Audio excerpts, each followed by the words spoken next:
The wind howled across the red desert like a wounded animal. Old Haroon tightened his coat and leaned on the wooden railing of his small outpost.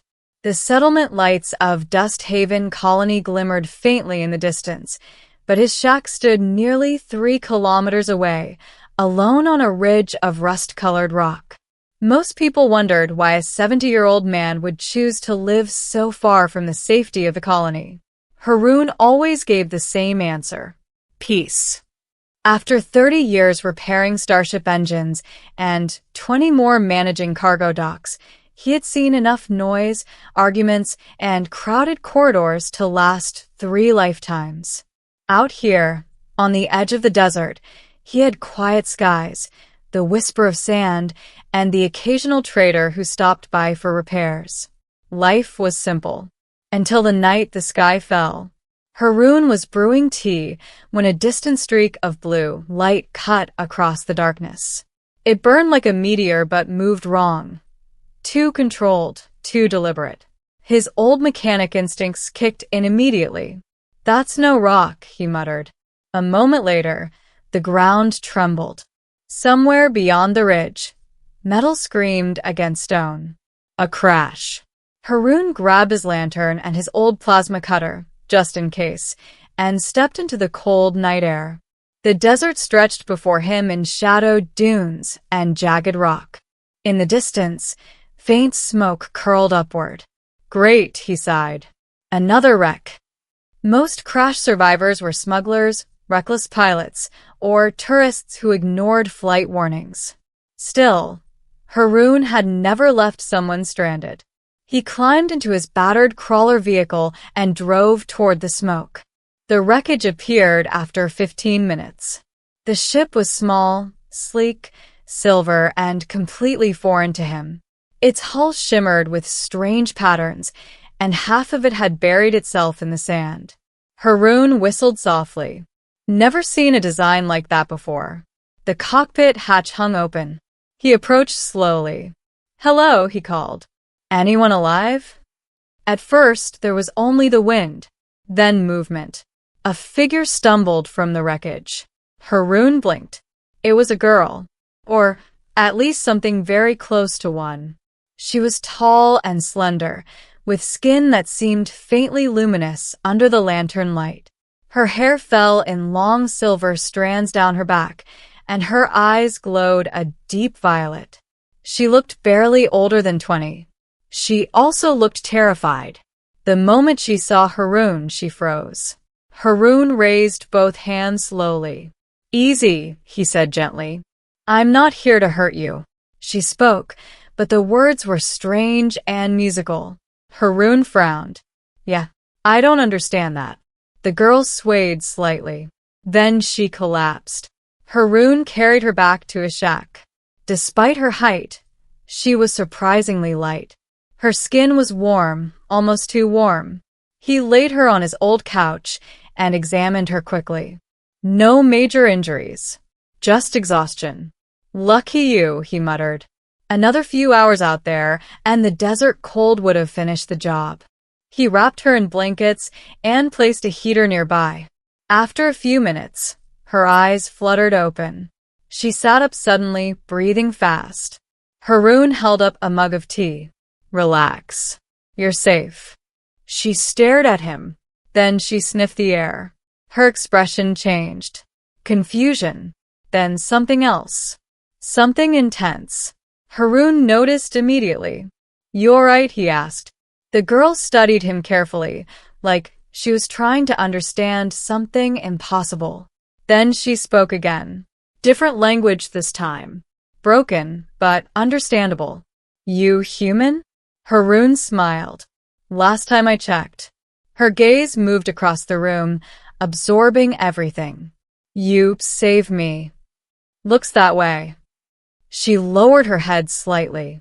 "Thank you." Haroon poured another cup of tea and handed it to her.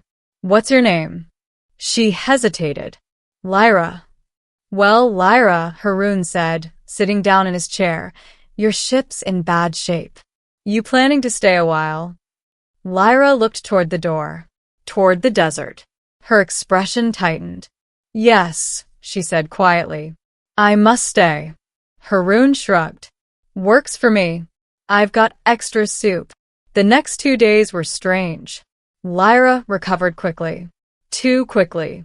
By the second morning, she was walking around the shack like she had lived there for years. She asked endless questions about humans, Earth, tools, cooking, and even Haroon's old repair equipment. Haroon found it oddly refreshing. He hadn't had company in months. But something about Lyra kept bothering him. She was restless. Her eyes often drifted toward him. And sometimes, when she thought he wasn't looking, she seemed to inhale deeply, as if his scent fascinated her. On the third night, Haroon noticed something else. She was glowing. Not metaphorically. Actually glowing. Her skin radiated a faint golden light. Haroon stared. Lyra, are you on fire? She looked down. Oh. She didn't seem surprised. That normal? Haroon asked. Lyra hesitated. Not exactly. Haroon crossed his arms. All right. I've been patient. Time for answers. She sat quietly for a moment. Then she spoke. My species has cycles. Cycles? Yes. Her voice became awkward. Reproductive cycles. Haroon blinked. Ah. He rubbed his beard. And Lyra looked embarrassed. This cycle began yesterday. Haroon raised an eyebrow. And that means? She looked directly at him. It means my body releases signals. What kind of signals? Lyra inhaled slowly. On my world, they attract mates. Haroon nearly spilled his tea. Wait, what? Lyra nodded. Mating season. Haroon stared at the ceiling. Well, he said after a moment, that explains the glowing. She looked uncomfortable. It also explains something else. What? Lyra's eyes flicked toward him again. Your scent. Haroon frowned. My scent? Yes. She looked frustrated. My body recognizes you as highly compatible. Haroon nearly choked. Compatible? Lyra nodded miserably. This is extremely awkward. Haroon burst out laughing. Kid, I'm 70 years old. That does not matter biologically. Well, it matters socially, he said. Lyra sighed. My species rarely encounters humans. The pheromone response is unpredictable. Haroon leaned back in his chair. Well, that's a first. For a moment, the situation seemed almost funny. Then something crashed outside. Both of them froze. Another crash followed. Then a deep, unnatural howl echoed across the desert. Lyra's eyes widened. Oh no. Haroon grabbed his plasma cutter. What was that? Lyra stood. My signals, what about them? They don't only attract my species. Haroon's stomach dropped. What else do they attract? Another howl answered him. Closer. Lyra's voice turned grim. Predators. The desert erupted with movement. 3 massive shapes emerged from the dunes, creatures with long limbs, armored hides, and glowing yellow eyes. Haroon swore. Well, that's just great. Lyra's glow had intensified. They are drawn to the signals, she said. Can you turn them off? I cannot. The first creature slammed into the shack wall.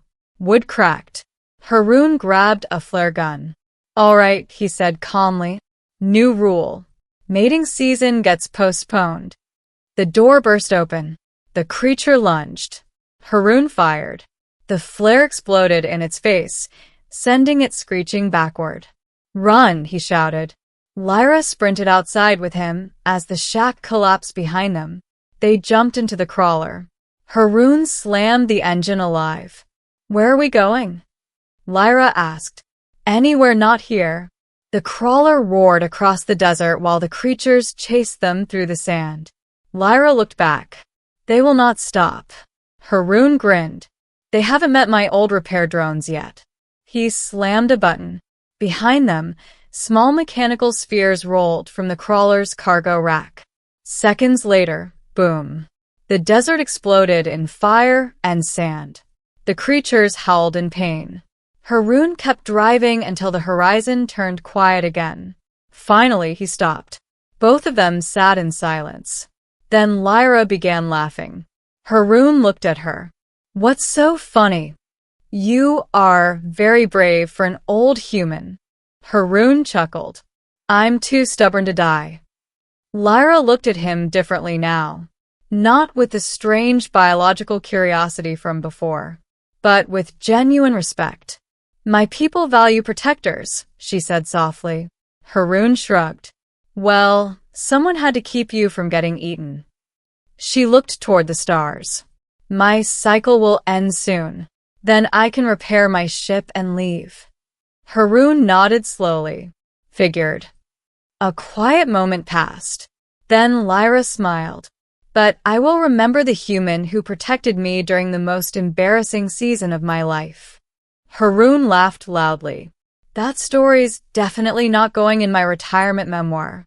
They sat under the alien sky while the stars burned quietly above the desert. And for the first time in many years, the old man's lonely outpost didn't feel lonely at all. 2 days later, Lyra's ship lifted off from the ridge. Before leaving, she hugged Haroon tightly. "You are family now," she said. Haroon waved as the ship vanished into the sky. The desert returned to silence. But sometimes at night, he still glanced upward and wondered if somewhere out there, an alien girl was telling her people about the stubborn old human who accidentally survived her mating season. And he couldn't help smiling every time he thought about it.